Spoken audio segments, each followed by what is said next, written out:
வணக்கம். செய்திச் சுருக்கம். ராமேஸ்வரம் கஃபே குண்டுவெடிப்பு, சந்தேக நபரின் போட்டோ வெளியீடு.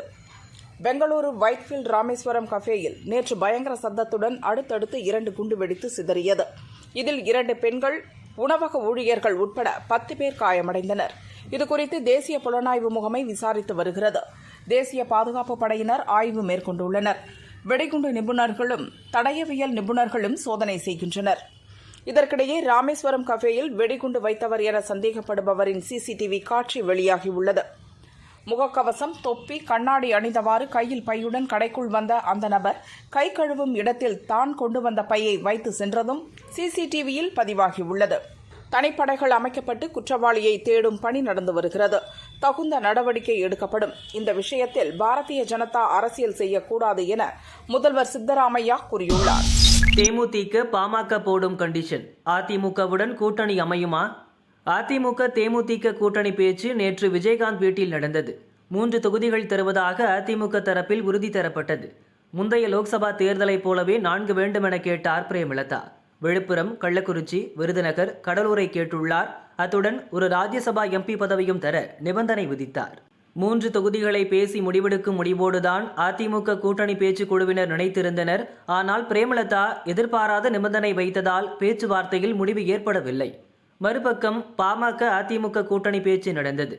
தர்மபுரி, ஆரணி, அரக்கோணம், சிதம்பரம், விழுப்புரம், சேலம், கள்ளக்குறிச்சி ஆகிய 7 தொகுதிகள் மற்றும் ஒரு ராஜ்யசபா சீட் கேட்கிறது பாமக.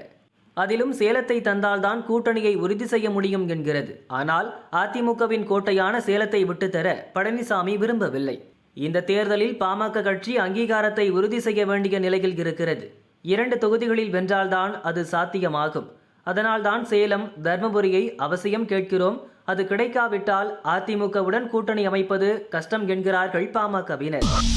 4 லோக்சபா, ஒரு ராஜ்யசபா பாஜகவிடம் கேட்கும் தமாக. லோக்சபா தேர்தல் நெருங்கும் நிலையில் கட்சிகளிடையே கூட்டணி மற்றும் தொகுதி பங்கீடு பேச்சுவார்த்தை விறுவிறுப்பாக நடந்து வருகிறது.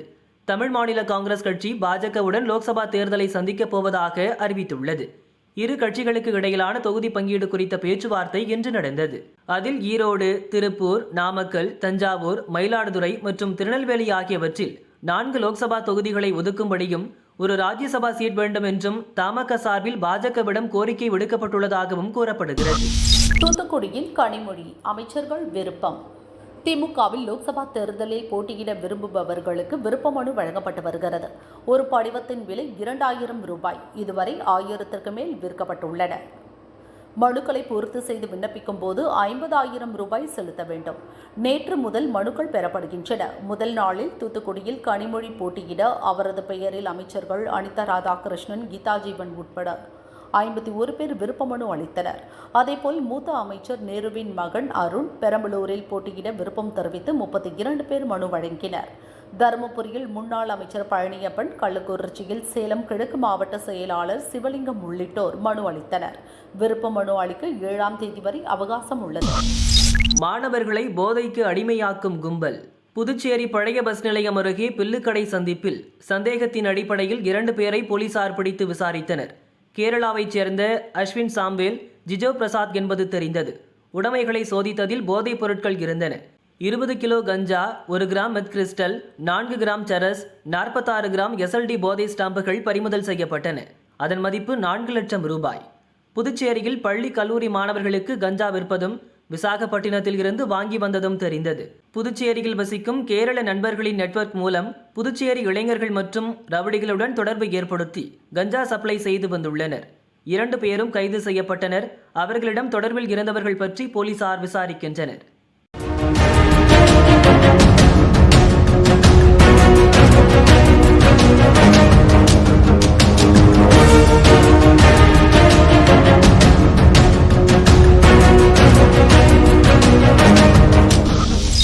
நாட்களுக்கு பிறகு ராகுல் நடைப்பயணம் துவக்கம். காங்கிரஸ் எம்பி ராகுல் நியாய யாத்திரை என்கிற பெயரில் மணிப்பூரிலிருந்து மகாராஷ்டிரா மாநிலம் மும்பை வரை நடைப்பயணம் மேற்கொண்டு வருகிறார். மணிப்பூர், அசாம், மேற்கு வங்காளம், உத்தரப்பிரதேசம், பீகார் மாநிலங்களில் நடைப்பயணத்தை முடித்துள்ளார். கடந்த 5 நாட்களாக நடைப்பயணத்திலிருந்து ஓய்வெடுத்துக் கொண்ட ராகுல் இன்று மதியம் 2 மணிக்கு மீண்டும் நடைப்பயணத்தை தொடங்க உள்ளார். ராஜஸ்தான் மாநிலம் தோல்பூரிலிருந்து நடைப்பயணத்தை ராகுல் தொடங்க உள்ளதாக காங்கிரஸ் கட்சியின் தகவல் தொடர்பு பொதுச் செயலாளர் ஜெய்ராம் ரமேஷ் தெரிவித்துள்ளார். ஏழுமலையானுக்கு 111 கோடி ரூபாய் காணிக்கை. திருப்பதி ஏழுமலையான் கோயிலில் பிப்ரவரியில் 19 லட்சத்துக்கும் அதிகமான பக்தர்கள் சாமி தரிசனம் செய்தனர்.